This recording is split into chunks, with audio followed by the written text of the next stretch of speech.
بسم اللہ الرحمن الرحیم۔ السلام علیکم ورحمۃ اللہ وبرکاتہ۔ میں یوٹیوب فیملی، کیسے ہیں آپ سب؟ امید کرتی ہوں اللہ تبارک و تعالیٰ کے فضل و کرم سے میری تمام کی تمام یوٹیوب فیملی بالکل ٹھیک ٹھاک ہوگی۔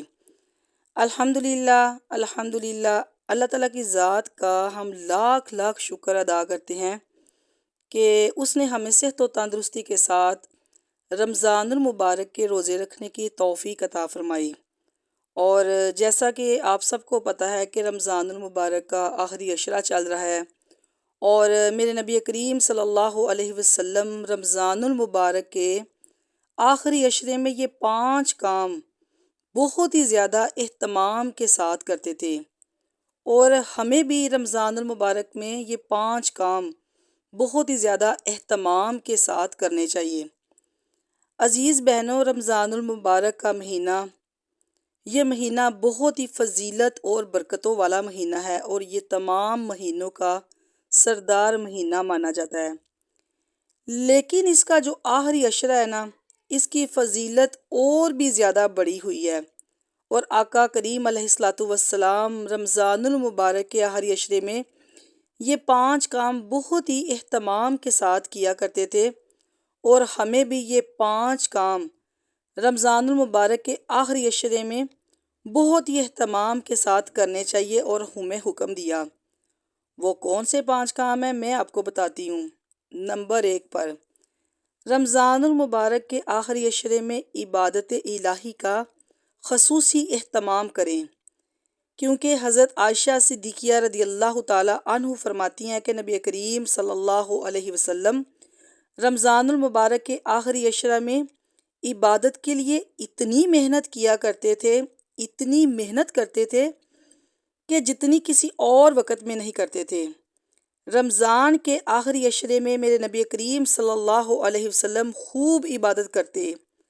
آپ صلی اللہ علیہ وسلم پوری رات قیام اللیل میں گزار دیتے، پوری رات عبادت الہی میں میرے نبی کریم صلی اللہ علیہ وسلم گزار دیتے، پوری رات نبی کریم ساتھ آقا علیہ السلام تلاوت قرآن مجید میں گزار دیتے، پوری رات اللہ تبارک و تعالیٰ کی یاد میں گزار دیتے، بستر کو آقا علیہ السلام چھوڑ دیتے۔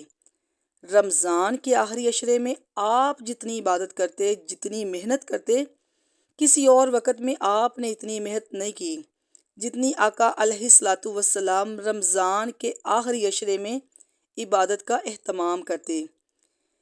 اس لیے اسے پتہ چلتا ہے کہ رمضان کا جو آخری عشرہ ہے نا، وہ بہت ہی زیادہ فضیلت والا ہے، اور یہ ہم سب کے پاس ایک موقع ہے۔ آج اللہ نے ایک بار پھر ہماری زندگی میں رمضان کا مہینہ عطا فرمایا، رمضان کا آخری عشرہ عطا فرمایا۔ اگر ہم آج دنیا سے چلے جائیں نا، تو پھر یہ موقع نہیں ملے گا، اور کبھی ملے گا بھی نہیں۔ پھر اس وقت ہم یہ سوچیں گے، یہ کہیں گے کہ کاش ہمیں ایک موقع اللہ تعالیٰ عطا فرمائے، لیکن پھر وہ کاش ہوگا، وہ کاش ہی رہ جائے گا۔ آج ہمارے پاس وقت ہے، آج اپنے آپ کو عبادت میں خوب تھکائیں۔ رمضان کے چند دن بس رہ گئے ہیں، یہ چند دن آپ اللہ کی عبادت میں لگا دیں، پوری رات عبادت الہی میں گزاریں، پوری رات قیام اللیل میں گزار دیں۔ آقا کریم علیہ السلام رمضان المبارک کے آخری عشرہ میں خوب عبادت کرتے تھے۔ اچھا، دوسرے نمبر پہ کیا کام کرنا ہے؟ آخری عشرے میں گھر والوں کو جگانا ہے۔ میرے نبی کریم صلی اللہ علیہ وسلم عبادت کے لیے اپنے گھر والوں کو بھی جگاتے۔ ایسا نہیں کہ آپ صرف خود ہی عبادت کرتے تھے، آپ اپنے گھر والوں کو بھی عبادت کے لیے جگاتے۔ ارے اٹھو بھائی، یہ رمضان کا آخری عشرہ ہے، عبادت کرو، اللہ کی یاد میں وقت گزارو۔ اللہ کی عبادت آپ لوگ جتنی زیادہ کرو گے نا، اتنا زیادہ ہی آپ لوگوں کو فائدہ ہوگا۔ آقا کریم علیہ السلام اپنے گھر والوں کو بھی جگاتے، اور ہمیں بھی چاہیے نا کہ اپنے گھر والوں کو جگائیں۔ گھر کے بڑے سحری کے ٹائم اٹھیں، اپنے گھر والوں کو اٹھائیں، شوہر اپنی بیوی کو اٹھائے، بیوی اگر عبادت کر رہی ہے تو شوہر کو بھی ترغیب دے، شوہر کو بھی اٹھائے کہ اٹھو، رمضان کا آخری عشرہ ہے، رمضان ہمارے ہاتھ سے جانے والا ہے، یہ چند دنوں کا مہمان ہے، اللہ کو راضی کر لو، یہ موقع پتہ نہیں پھر ملے یا نہ ملے۔ یہ رمضان ہمیں دوبارہ نصیب ہو یا نہ ہو۔ تو رمضان کے آخری عشرے میں ہمیں خوب عبادت الہی کرنی ہے اور گھر والوں کو بھی جگانا ہے، اور سب سے موسٹ امپورٹنٹ بات، تہجد کی نماز کی پابندی کریں۔ آقا کریم علیہ الصلوۃ والسلام رمضان المبارک کے آخری عشرے میں اپنے گھر والوں کو بھی جگاتے کہ اٹھو، اللہ کی عبادت کرو، اللہ سے اپنے گناہوں کی بخشش مانگو، توبہ استغفار کرو اور اللہ کو راضی کرو۔ تو آقا کریم علیہ الصلوۃ والسلام پورے رمضان اپنی کمر کس لیتے، رمضان کے آخری عشرے میں عبادت الہی کا خوب اہتمام کرتے۔ اچھا جی، تیسرا کام جو ہم نے آخری عشرے میں کرنا ہے وہ ہے لیلۃ القدر کی تلاش اور اس دعا کا اہتمام۔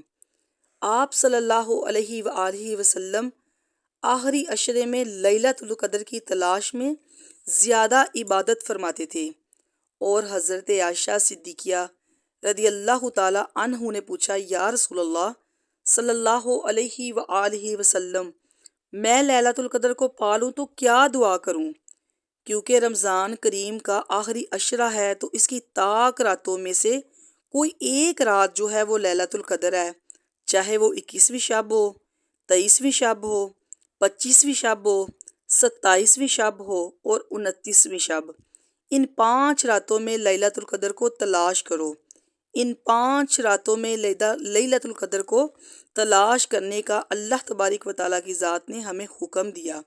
تو حضرت عائشہ صدیقیہ رضی اللہ تعالی عنہ نے پوچھا، یا رسول اللہ صلی اللہ علیہ وسلم، اگر میں لیلۃ القدر کو پا لوں، کیونکہ یہ اتنی فضیلت والی رات ہے، تو میں اللہ تعالیٰ کی ذات سے کیا مانگوں؟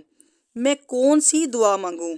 تو اس بات پہ میرے نبی کریم صلی اللہ علیہ وآلہ وسلم نے ارشاد باری تعالیٰ فرمایا، اے عائشہ، اللہ سے یہ دعا کرو، اللہم انک عفو تحب العفو فاعف عنی۔ اس کا ترجمہ کیا ہے؟ اے اللہ، تو معاف فرمانے والا ہے، اللہ ہماری معافی کو پسند کر لے، اللہ ہمیں معاف فرما۔ اللہ سے اپنے گناہوں کی بخشش مانگیں، توبہ استغفار کریں۔ 1000 مہینوں سے افضل رات میں عبادت کرنا، لیلۃ القدر میں یہ 84 ایئرز عبادت کرنے سے بھی افضل ہے۔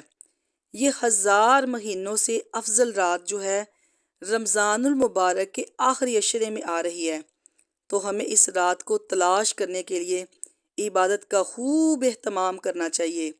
ہر رات آپ کم از کم 2 سے 4 گھنٹے تو عبادت میں لگائیں، اور پھر تہجد آپ کی مس نہیں ہونی چاہیے، تہجد آپ کی پابندی کے ساتھ ہونی چاہیے۔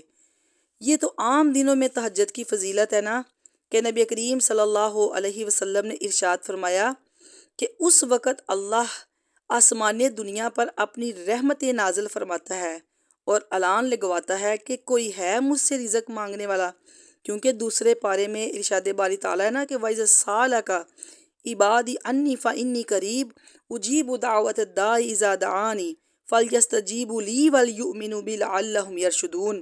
اللہ فرماتا ہے کہ کوئی ہے مجھ سے رزق مانگنے والا، میں اسے رزق عطا کروں۔ کوئی ہے مجھ سے پریشان حال کو جو اپنی پریشانی مجھ سے شیئر کرے اور میں اس کی پریشانی دور کروں۔ ہے کوئی مصیبت زدہ، میں اس کی مصیبتیں دور کروں۔ ہے کوئی بیمار، میں اسے شفا یاب کروں۔ ہے کوئی گناہ گار اپنے گناہوں کی بخشش مانگنے والا، میں اسے بخشش عطا کروں۔ یہ اعلان کیا جاتا ہے عام دنوں میں، تو رمضان کی پوری رات کی تو بات ہی کیا ہے۔ آپ یوں سمجھ لیں کہ اللہ کی طرف سے نا ہر گھڑی اللہ تبارک و تعالیٰ کی ذات کی رحمتیں جو ہیں وہ رمضان میں نازل ہوتی ہیں۔ تو رمضان کے آخری عشرہ میں ہمیں لیلۃ القدر کو تلاش کرنا ہے، عبادت کرنی ہے۔ اچھا جی، نمبر 4 پر ہم نے کیا کرنا ہے کہ صدقہ و خیرات میں اضافہ کرنا ہے، کیونکہ میرے نبی کریم صلی اللہ علیہ وآلہ وسلم پورا سال ہی صدقہ و خیرات کرتے، لیکن رمضان الکریم میں آپ کا صدقہ خیرات اتنا بڑھ جاتا کہ عائشہ صدیقیہ فرماتی ہیں کہ یہ سلسلہ میرے نبی کریم صلی اللہ علیہ وسلم رمضان کے آخری عشرے میں اور زیادہ بڑھا دیا کرتے تھے، اور حضرت ابن عباس رضی اللہ تعالی عنہ فرماتے ہیں کہ نبی کریم صلی اللہ علیہ وسلم سب سے زیادہ سخی دل تھے۔ رمضان کریم میں آپ صلی اللہ علیہ وسلم کی سخاوت تیز ہوا سے بھی زیادہ ہوتی تھی، تیز آندھی سے بھی زیادہ، تیز ہوا سے بھی زیادہ۔ میرے آقا علیہ الصلوۃ والسلام کی سخاوت بہت زیادہ ہوتی تھی صدقہ خیرات کرنے کی۔ آپ صلی اللہ علیہ وسلم آخری عشرہ میں صدقہ خیرات بہت ہی زیادہ کرتے تھے، اتنا صدقہ خیرات کرتے تھے کہ میں آپ کو بتا ہی نہیں سکتی۔ آپ تو سخی تھے، سخیوں کے سردار تھے۔ آپ صلی اللہ علیہ وسلم اس عشرہ میں سخاوت بے پناہ کرتے تھے۔ آپ صلی اللہ علیہ وسلم صدقہ خیرات بے شمار کرتے تھے، اور ہمیں بھی روزانہ آخری عشرہ میں صدقہ خیرات ضرور کرنا چاہیے۔ اچھا جی، نمبر 5 پر قرآن مجید کی تلاوت۔ سبحان اللہ، یہ قرآن مجید کی تلاوت جو ہے نا، اس کی بہت ہی زیادہ فضیلت ہے۔ نبی کریم صلی اللہ علیہ وسلم رمضان میں حضرت جبریل کے ساتھ قرآن مجید کا دورہ کرتے تھے، اور آخری رمضان میں 2 مرتبہ قرآن پاک کا دور مکمل ہوا۔ صحیح مسلم اور صحیح بخاری کے اندر ہے یہ موجود۔ نبی کریم صلی اللہ علیہ وسلم رمضان میں قرآن مجید کی خوب تلاوت کرتے، اور ہمیں بھی رمضان کی راتوں میں دن میں قرآن مجید کی خوب تلاوت کرنی چاہیے، رات کو بھی کرنی چاہیے۔ اپنا معمول بنا لیں کہ رمضان کا آخری عشرہ ہے، اور ہر رات مردوں کے چاہیے کہ عشاء کی نماز جو ہے وہ باجماعت پڑھیں، اور عورتیں جو ہیں اپنے گھر مسلوں پہ معمول کے مطابق پڑھیں۔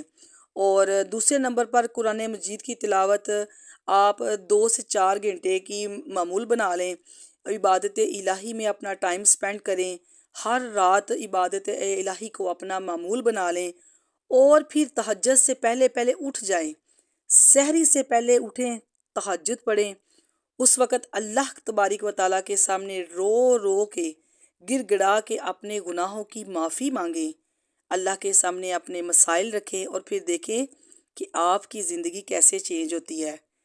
تو یہ ہمیں آخری عشرے میں 5 کام ضرور کرنے ہیں۔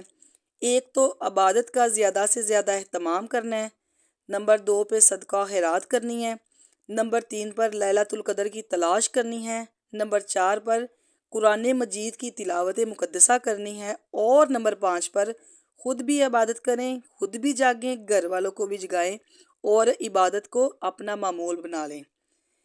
میری ماؤں بہنوں، مجھے امید ہے کہ آپ کو آج کی میری بات سمجھ آ گئی ہوگی۔ اگر آپ لوگوں کو میری بات کی سمجھ آ جائے تو سمجھ لیں کہ میرا بات کرنے کا حق ادا ہو گیا ہے۔ تو اگر ویڈیو پسند آ جائے تو چینل کو لائک کریں، سبسکرائب کریں، شیئر کریں۔ شیئر کرنا بہت ضروری ہے، جتنا آپ اس بات کو شیئر کریں گے اتنا ہی صدقہ جاریہ ہوگا آپ لوگوں کے لیے بھی اور میرے لیے بھی۔ تو اپنا بہت سارا خیال رکھیے گا، دعاؤں میں آپ لوگوں نے مجھے خصوصی یاد رکھنا ہے۔ تھینک یو سو مچ۔ اللہ حافظ۔